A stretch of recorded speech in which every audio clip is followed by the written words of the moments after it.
بسم اللہ الرحمن الرحیم ایاک نعبد و ایاک نستعین۔ میرے پاکستانیوں، میں آج اپنی ساری قوم کو سمجھانا چاہتا ہوں کہ کیوں ہم اس جگہ پہ پہنچ گئے کہ ہم جیل بھرو تحریک کا آغاز کرنا چاہتے ہیں۔ اس کی کیا وجہ ہے؟ دیکھیں، ساری دنیا میں قومیں کسی قانون کے تحت چلتی ہیں۔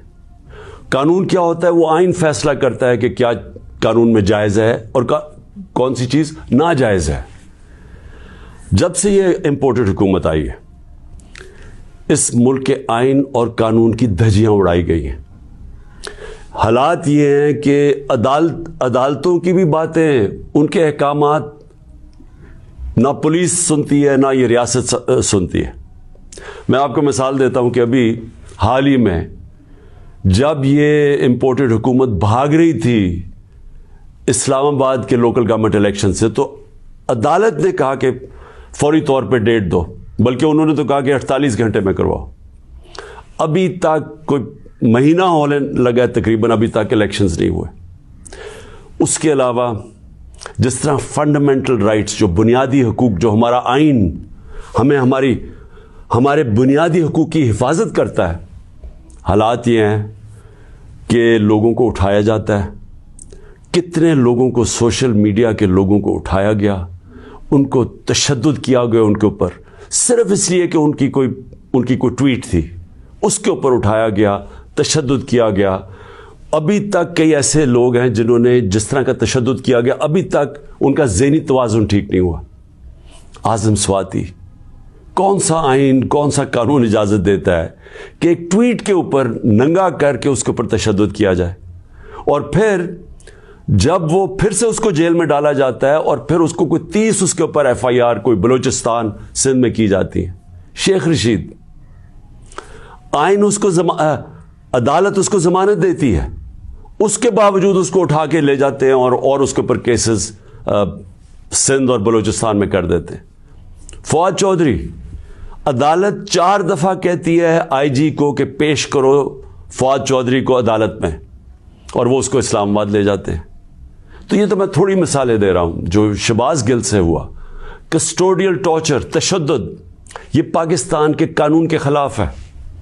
تشدد بھی ہوا اور اس کو کوئی ریلیف نہیں ملی، اور پھر ڈرایا دھمکایا گیا اور کیسز کیے گئے۔ پرامن احتجاج ہمارا تھا 25 مئی کو، اس کے اوپر جو ظلم کیا گیا، کون سا قانون اور آئین ایک جمہوریت میں اجازت دیتا ہے کہ پرامن احتجاج کے اوپر تشدد کرو؟ انہوں نے 3 دھرنے ہمارے اگینسٹ دیے اور لانگ مارچز کی، کس کے اوپر ہم نے کوئی سختی کی؟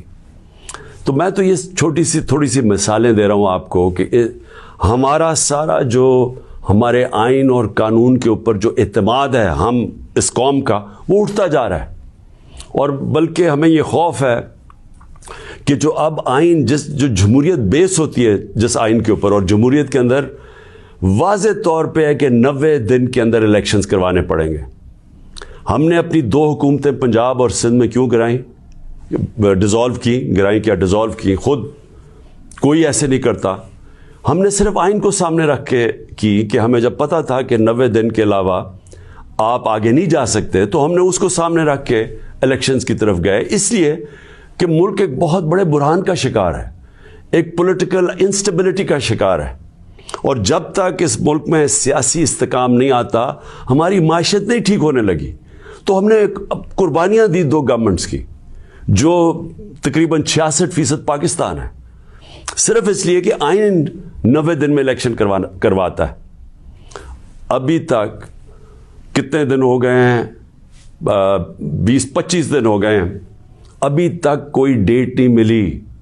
دونوں الیکشن کمیشن اور یہ جو 2 حکومتیں، جو 2 گورنرز ہیں، انہوں نے ڈیٹس نہیں ابھی تک دی، اور یہ سیدھی پاکستان کے آئین کی وائلیشن ہے۔ اور اگر یہ 90 دن سے آگے جاتے ہیں تو آئین بڑا صاف ہے اس میں کہ آرٹیکل 6 لگے گا۔ یہ ساری قوم اب دیکھ رہی ہے پاکستان کی عدالتوں کی طرف، اور میں یہ واضح کرنا چاہتا ہوں، یہ وہ پاکستان میں وقت آ گیا جو جسٹس منیر مومنٹ ہم کہتے ہیں، کہ ایک دفعہ ڈاکٹرن آف نیسیسٹی کے تحت ہماری جو اس قوم کا ڈاؤن سلائڈ شروع ہوا ہے، جو نچلا سفر شروع ہوا ہے، وہ جو فیصلہ تھا کہ ڈاکٹرن آف نیسیسٹی کے تحت آئین کو پیچھے ہٹا کے ہم نے طاقت کے ساتھ ہماری عدالتیں گئی. تو آج بھی وہی وقت ہے, سارا پاکستان دیکھ رہا ہے, ٹائم بدل چکا ہے.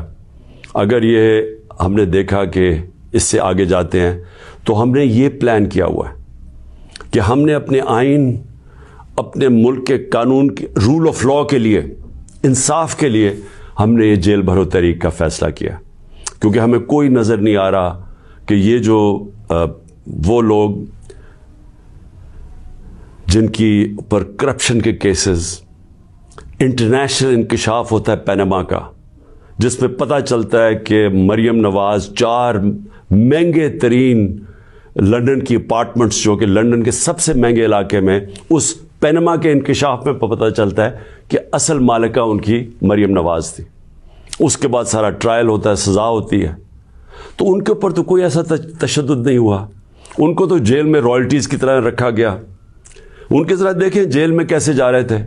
تو یہاں ٹویٹس کے اوپر تشدد کیا گیا.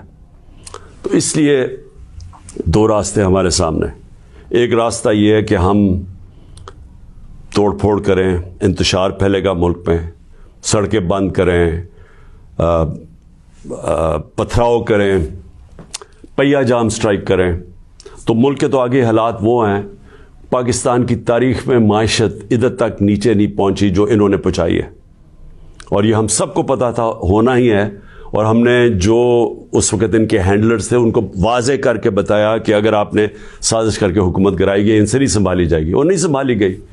تو آج کبھی بھی اتنا بڑا اکنامک کرائسس نہیں آیا جو آج پاکستان میں ہے. کبھی عام لوگوں کی زندگی میں اس طرح کی مہنگائی نہیں آئی جو آج آئی ہے. جو بے روزگاری بڑھتی جا رہی ہے, ایک طرف مہنگائی بڑھ رہی ہے, بے روزگاری, تو ملک کے معاشی حالات تو بہت برے ہیں. تو ہم اس لیے اس کو سامنے رکھ کے, اور 26 سال کی سٹرگل میں کبھی بھی ہم نے انتشار کی پالیٹکس نہیں کی. لہٰذا یہ پرامن طریقے کا احتجاج ہے جیل بھرو تحریک. میں آج اپنے سارے کارکنوں کو, بلکہ میں تو پاکستانی عوام کو بھی یہ کہتا ہوں کہ یہ اس وقت آپ پالیٹکس نہیں کر رہے ہیں, آپ اپنے ملک کے لیے جہاد لڑ رہے ہیں, حقیقی آزادی کی جنگ لڑ رہے ہیں. میں آج آپ سب کو کہوں گا کہ میرے اپنے کارکنوں کو کہ جو ہمارے ضلعی صدر ہیں, ڈسٹرکٹ پریزیڈنٹس جو ہیں, ان کے اوپر رجسٹریشن شروع کریں کہ جنہوں نے ہم پہلے ہر پاکستان کے شہر میں ہم جیل بھرو تحریک شروع کریں گے. تو پہلے میں چاہتا ہوں کہ والنٹیئرز اپنی رجسٹریشن کریں, اور اس کے بعد میں پھر آپ کو ڈیٹ دوں گا کس دن ہم نے جیل بھرو تحریک کا آغاز کرنا ہے, اور اس کی چند دنوں کے اندر ہوگی. اور اس لیے میں چاہتا ہوں کہ جلدی جلدی آپ اپنی آپ جو رضاکار ہیں وہ سامنے آئیں.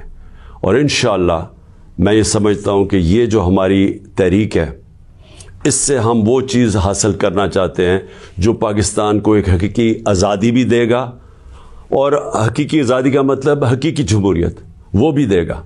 اور وہ انشاءاللہ وہی ایک پاکستان کو ایک وہ جمہوریت جدھر رول آف لاء ہے, جدھر قانون کی حکمرانی ہے, وہی پاکستان کو اس دلدل سے نکالے گا. شکریہ.